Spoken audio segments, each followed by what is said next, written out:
நம பார்வதி பதயே ஹர ஹர மகாதேவா.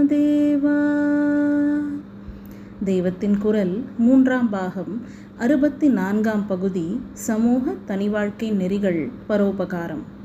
இதுதான் அஸ்வமேதம். பரோபகாரத்தை பற்றி லெக்சர் அடிக்க ஆரம்பித்த போது நம் எல்லோராலும் அஸ்வமேத யாகம் பண்ண முடியுமா என்று ஒரு கேள்வி கேட்டேன். அப்புறம் எதற்காக அஸ்வமேதம் என்று கேட்டேன். ஹயமேத சமர்ச்சிதா, அஸ்வமேதத்தால் விசேஷமாக வழிபடப்படுபவள் என்று அம்பாளுக்கு ஒரு பெயர் இருக்கிறது. ஆனதால் அம்பிகையின் பூர்ண அனுகிரகத்தை பெறுவதற்காகவே அஸ்வமேதம் செய்ய வேண்டும் என்று பதில் சொன்னேன். ஆனால் இந்த கலிகாலத்தில் ரொம்பவும் நியமங்கள் தேவைப்படும் அஸ்வமேதம் செய்வது அசாத்தியமாயிற்றே. இதற்கு என்ன பண்ணுவது என்று கேட்டேன். பரோபகாரங்களில் ஒன்றை பண்ணினால் அதுவே அஸ்வமேதத்துக்கு சமானம் என்று சாஸ்திரங்களில் சொல்லியிருக்கிறது என்றும், ஆகையால் இந்த பரோபகாரத்தை பண்ணிவிட்டால் நாம் அம்பாளின் பரிபூர்ண அனுகிரகத்தை பெற்றுவிட முடியும் என்று இதற்கு பதில் சொன்னேன். அப்புறம் பரோபகாரங்கள், ஜீவகாருண்ய பணிகள் பலவற்றை பற்றி கதை அளந்து கொண்டே போனேன்.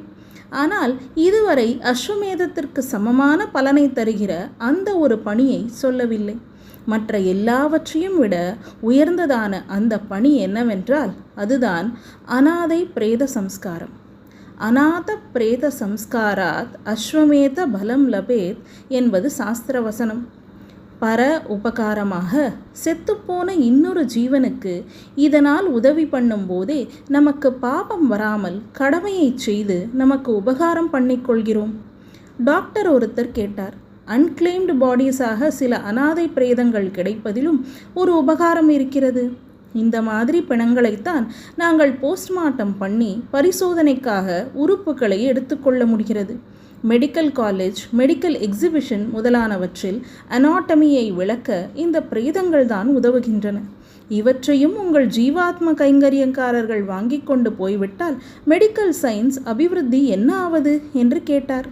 அப்படியானால் டாக்டர்கள் வேண்டுமானால் தாங்கள் போன பிற்பாடு தங்கள் சரீரத்தை போஸ்ட்மார்ட்டத்திற்கு கொடுத்து விடலாம் என்று பதில் சொன்னேன். சாஸ்திரோக்தமாக இதில் கொஞ்சம் தோஷம் இருந்தாலும் இதிலே ஒருத்தன் மனமறிந்து மனப்பூர்வமாக செய்கிற தியாகம் இருப்பதால் தோஷ நிவர்த்தி என்று வைத்துக்கொள்ளலாம். அதோடு கூட முன்னே அவனவன் தன் தொழிலில் ஏற்படுகிற தோஷம் போக அந்த தொழிலாலேயே தியாக ரூபமாக உதவி செய்ய வேண்டும் என்றேனே. அதில் மேலும் ஒரு படியாக தொழிலால் பிறருக்கு உபகரித்தது மட்டுமல்லாமல் சாவிலும் தன் தொழிலுக்கு மூலமான வித்யைக்கே உபகரித்ததாகவும் இருக்க வேண்டும். இதர மதஸ்தர்கள் ஜெயிலிலும் ஆஸ்பத்திரியிலும் நடுத்தெருவிலும் சம்பவிக்கும் அநாதை மரணங்களில் ஒன்று கூட விட்டு போகாமல் தங்கள் மதப்படி சம்ஸ்காரம் செய்கிறார்கள். இப்படிப்பட்ட ஹிந்து பிரேதங்கள் மாத்திரம் பெரும்பாலும் சர்க்கார் சிப்பந்திகளாலேயே ஒரு விதமான சடங்கும் இல்லாமல் புதைக்கப்படுகின்றன என்ற பாபமும் அவமானமும் நம்மை சேராமல் இருக்க இப்போதாவது எல்லா ஊர்களிலும் தகுந்த ஏற்பாடு பண்ணியாக வேண்டும். நம பார்வதி பதயே ஹர ஹர மகாதேவா.